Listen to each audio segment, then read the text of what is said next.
I'm going to tell you today that your child has very good reasons for not wanting to share their things and that it's actually part of a very healthy development.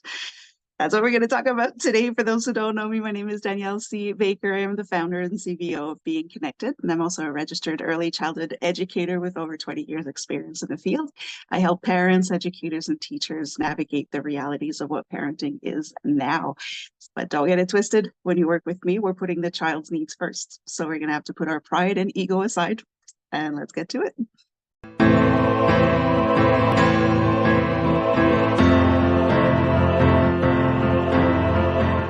Hello, hello, hello. Welcome to the Talk to Danielle podcast. I am your host, Danielle C. Baker. And before we get started, be sure to like, follow, and subscribe to whichever channel you're listening or watching from.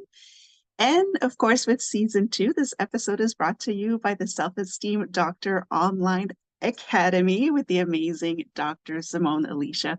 There's a wealth of resources on that website to help with your child's confidence and self-esteem and so much more. So I'm going to add the link in the comments and in the description so you can have a look at that. It's really well worth your while. So we're going to jump right in today because that is a very reoccurring topic that I get with parents on their worries about their child not wanting to share.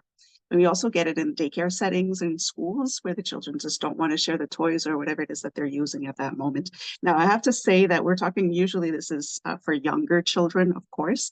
It is a very healthy part of their development. I'm going to tell you why in just a minute, but it's also I want you to kind of look at it in a way that it's the adults that are creating the issues. And I will explain in a little bit.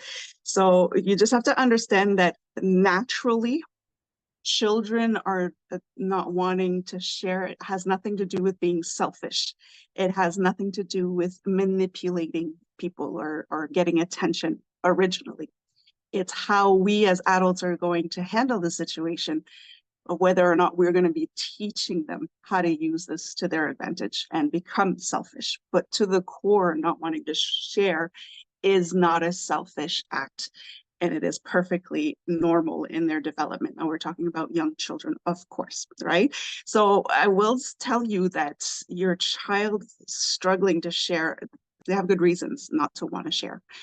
And I'm going to kind of tell you why they're struggling and how you can navigate that. So a lot of the times, like I said, the adults are causing the struggle. So we have a role to play in this, and how we handle it is going to determine whether or not your child's going to be able to grow out of that stage or not. Right? It's all up to us. It's all on us. So there's usually 4 main reasons. There's a lot more, but generally in the beginning, there are 4 main reasons why your child wouldn't want to share. And one of them being that we are focusing on the material, and it has nothing to do with the actual object that they don't want to share. I'm going to explain that a little bit later. It can feel unsettling for them. It could be the only way that they can get a sense of control of what's going on in their life. And sometimes our expectations of them sharing can be unrealistic. So that's what I mean by it's the way that the adults handle it that create the struggle when it comes to sharing. So we're going to start with the first one of focusing on the material. We see children, usually they don't want to share toys. So we're going to be talking about toys, okay, as examples for this episode. We see children playing with toys. So when another child wants to play with that same toy, we're just like, well, come on now, don't be selfish, give it to them. And this is a huge, huge, huge mistakes that adults do. We see children playing with toys as just playing, right? They're filling time. they're wasting time or whatever it is, whichever way you want to look at it. But children learn through play. Playtime is how they learn. It's how they explore their environment, their world. It's how they can learn to problem solve. It's how they can learn to their critical thinking skills. So it's their learning time. So when they're actually playing, they're doing serious work. We're downplaying it. We're not taking it seriously. We're belittling them. We are mocking their intelligence. We are stunting their intelligence. We're stopping them from learning when we stop them from playing.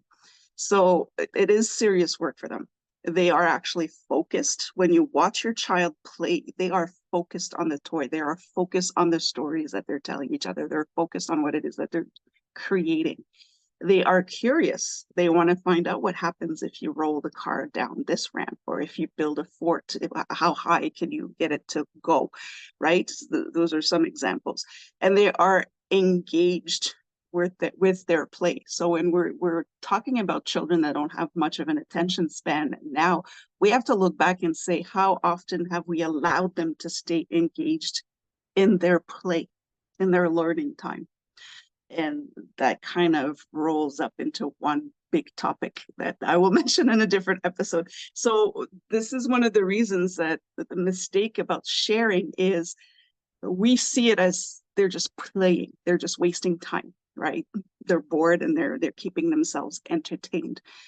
The mistake that we're doing is we're not realizing that this is how they're actually learning. They are working. So imagine if you are working on a deadline on a project at work, or some research that you're doing, and somebody keeps interrupting you to say, okay, well, let's say you work in a lab. You don't need the microscope right now. You're not doing anything really special with it. So I'm going to use it. Okay, this is an example of it. That's what we're doing to our children.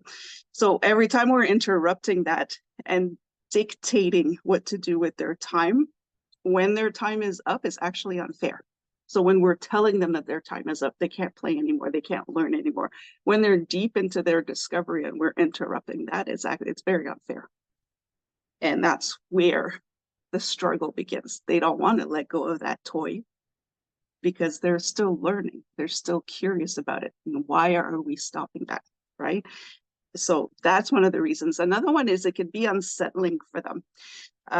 It can make children very uncomfortable to see others use their things, right?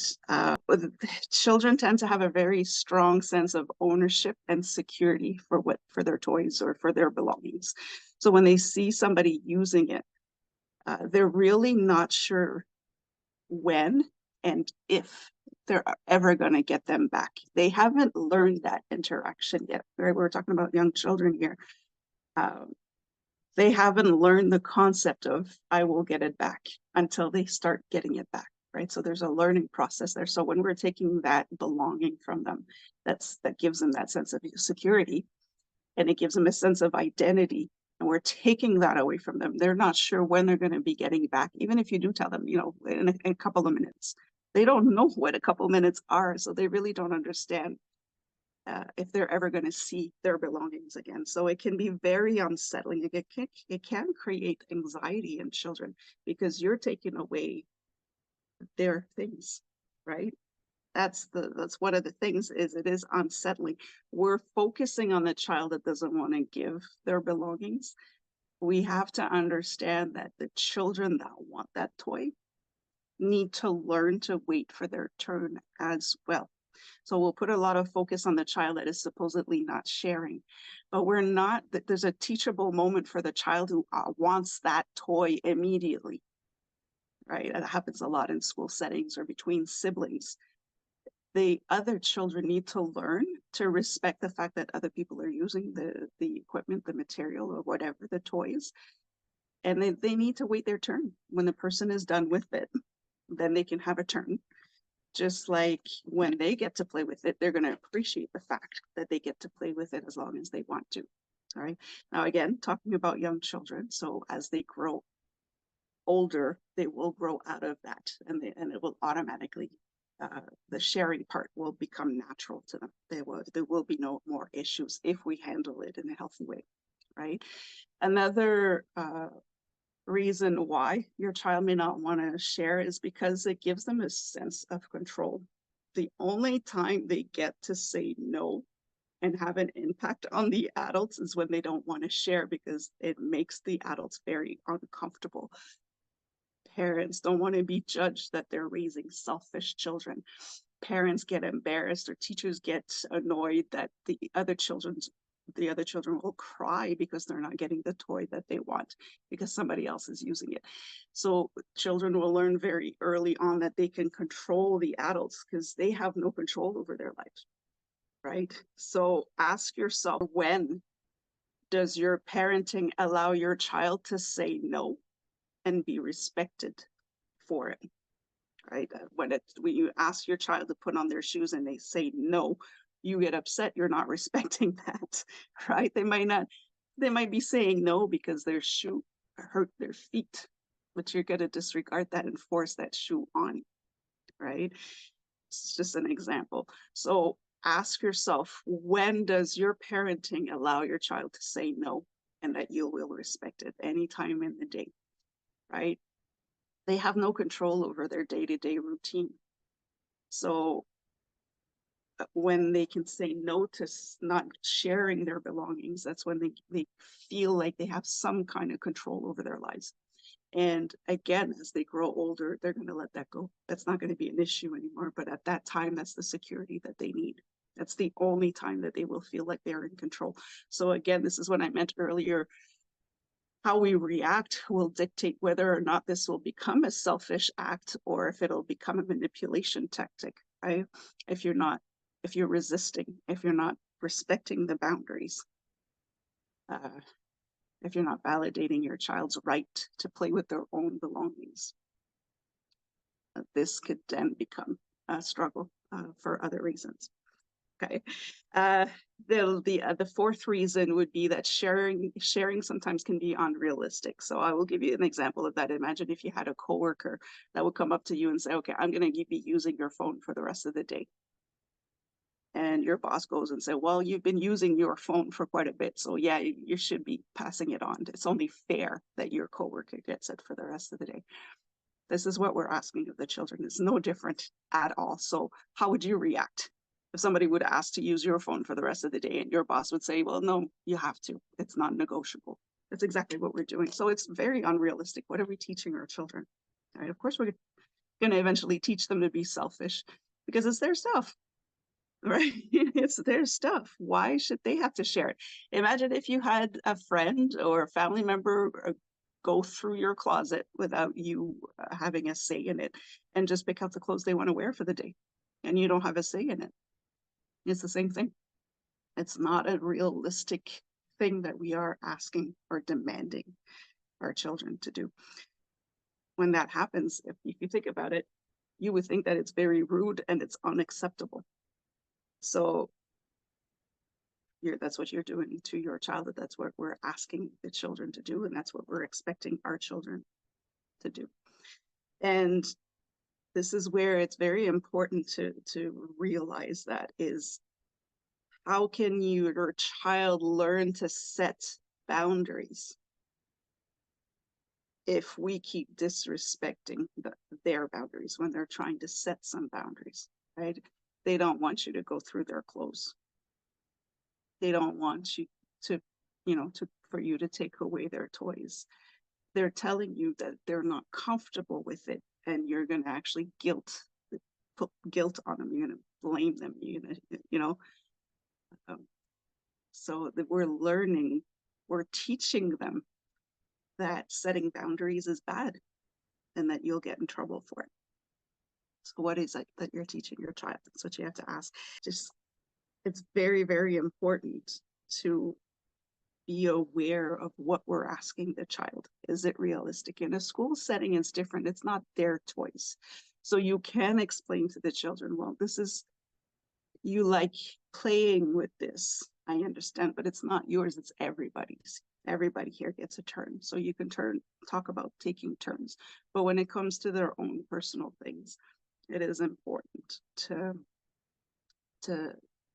set the expectations. So for children who bring their own toys to school or to the daycare, this is where it's important for the parents to tell their kids or the teachers to reinforce that and say, when you're at home, it's your stuff, but anything at school will probably need to be shared. Are you willing to share this, right? And this is why a lot of the times schools won't allow children to bring toys from home, because then they're stuck with that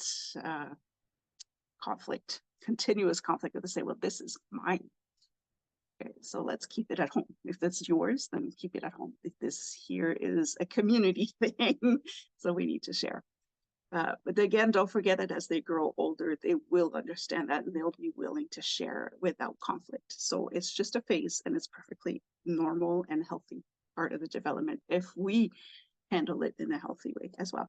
So how do you handle it? How can you do this? How can you move away from creating these struggles when it comes to sharing and teaching your child a healthy way to share, right? There's a lot of learning involved with this. So instead of forcing the sharing, opt for taking turns instead. Okay, so go with, let's take turns. So if a child wants your child's toy, or if a sibling wants the toy, it is very important, like I said before, that the other child who wants that toy needs to learn to wait their turn, because they're going to want to have their turn and enjoy this toy, right? So we need to let them understand that, right, it's being used right now. Somebody's using it. So when they're done, you can have a turn. That's also a very healthy way to teach a child to wait their turn. And that we need to respect the fact that somebody's using it right now. Because when it's their turn to play with it, they're going to want people to respect that time. So opt for that option to say, okay, well, my child, this child, this person, they're using it right now. When they're done with it, you can have a turn. And that's it. So now you're validating both children. The child that's using the toy doesn't have to get on the defensive because they have to give away their toy and their boundaries are being disrespected and they lose all control and they don't know if they're going to get it back. So they see that you have their back, that you're supporting them, that they're allowed to play with their own stuff, and that when they're done, the other child will have it. And the other child is learning that I cannot have everything that I want right away. It's perfectly healthy to wait. If your child is starting to use that as a game, then it's different. But this is not what we're talking about today. We're talking about the healthy part of the development. So opt for the turn, taking turns. Tell the child who wants the toy right away to say, listen, it's being used right now. When they're done, you can have it. And then you make sure that they have it, right? I mean, that's how you handle it. That's the only way you handle it. Effective way to handle it. So, respect your child's decision. That's going to help you get out of that phase a little quicker as well. When you validate the children's decision, then they're not going to learn that it can be used as manipulation. That's where you kind of stop that learning that you don't want them to learn. So children are very smart. So this is what I'm going to leave you with today. It's very short, but to the point.